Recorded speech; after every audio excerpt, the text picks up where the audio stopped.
अपराह्न बच्चों आज हम पढ़ेंगे बाल महाभारत कथा में पाठ 18 द्वेष करने वाले का जी नहीं भरता।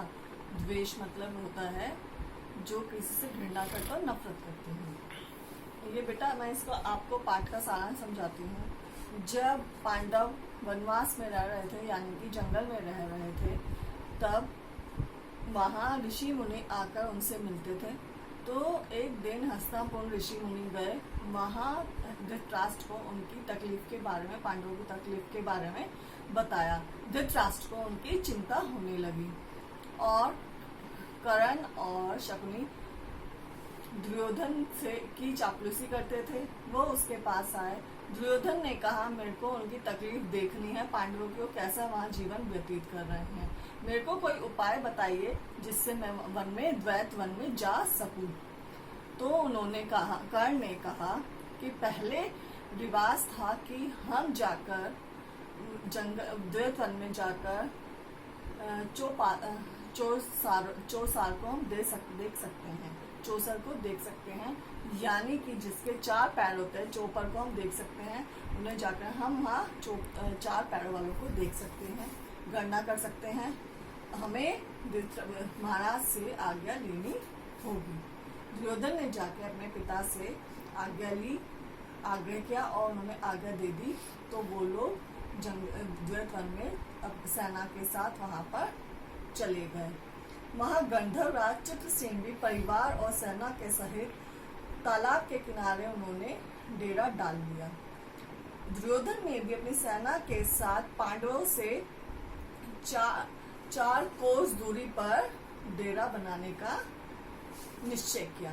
जब वो तालाब के किनारे तंबू गाड़ रहे थे, तभी गंधर्वराज चित्रसेन के सैनिक नौकर में और दुर्योधन के नौकर में लड़ाई हो गई आपस में, जिसके कारण उन लोगों में युद्ध हो गया। गंधर्वराज ने दुर्योधन को बंदी बना लिया। कर्ण की शस्त्र विद्या भी काम नहीं है, उसका रथ भी टूट गया। और जब युधिष्ठिर को यह पता चला कि दुर्योधन को बंदी बना लिया गया है, तो उन्होंने भीम और अर्जुन को आज्ञा दी, तुम जाकर उनकी रक्षा करो, वो हमारे कुटुंब के हैं यानी कि परिवार के हैं। तो उन्होंने जाकर उसकी रक्षा की। लज्जित होकर दुर्योधन हस्तिनापुर वापस चला गया और उसने कुछ समय पश्चात वैष्णव यज्ञ का आयोजन किया। उस यज्ञ में महर्षि दुर्वासा अपने 10,000 शिष्यों के साथ वहां पर आए।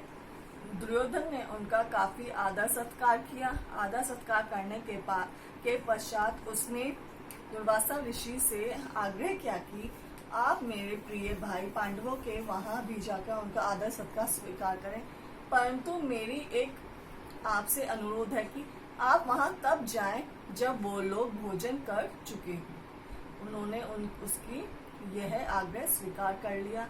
जब वो लोग वहां तभी पहुंचे पांडवों के पास जब वो भोजन कर चुके थे। सूर्यदेव ने 12 वर्ष के लिए युधिष्ठिर को एक अक्षय पात्र दिया हुआ था। पात्र का अर्थ था बर्तन।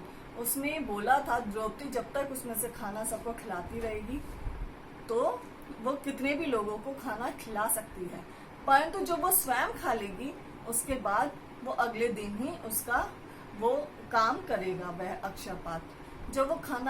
जब दुर्वासा ऋषि अपने शिष्यों के साथ वहां पहुंचे, तब तक द्रौपदी भी खाना खा चुकी थी। उन्होंने युधिष्ठिर को आज्ञा दी कि हम नदी पर नहाकर आते हैं, तब तक हमारे शिष्यों का, हमारे खाने का आप इंतजाम कीजिए। द्रौपदी चिंता में थी। उन्होंने भगवान को याद किया। तब वहाँ श्री कृष्ण आए। श्री कृष्ण ने द्रौपदी से कहा कि तुम वो अक्षय पात्र लेकर आओ, मेरे को बहुत तेज भूख लगी है। द्रौपदी ने श्री कृष्ण को अक्षय पात्र लाकर दिया। उसमें एक चावल का दाना लगा हुआ था और सब्जी का तिनका था। श्री कृष्ण ने वह दोनों चीज खा ली और कहने लगे मेरा पेट भर गया। उनके पेट भरने से दुर्वासा ऋषि और उनके शिष्यों का भी पेट भर गया।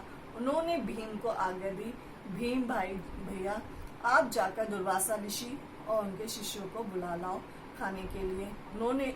जब वो वहां गए, दुर्वासा ऋषि के शिष्यों की और दुर्वासा ऋषि की आपस में बातें सुनी। वो कह रहे थे हमारा तो पेट ऐसे ही भर गया, हमने तो युधिष्ठिर को बेफालतू में ही परेशान किया खाने के लिए। उन्होंने भीम से कहा, हमें क्षमा कीजिए, हमारा पेट भर गया है।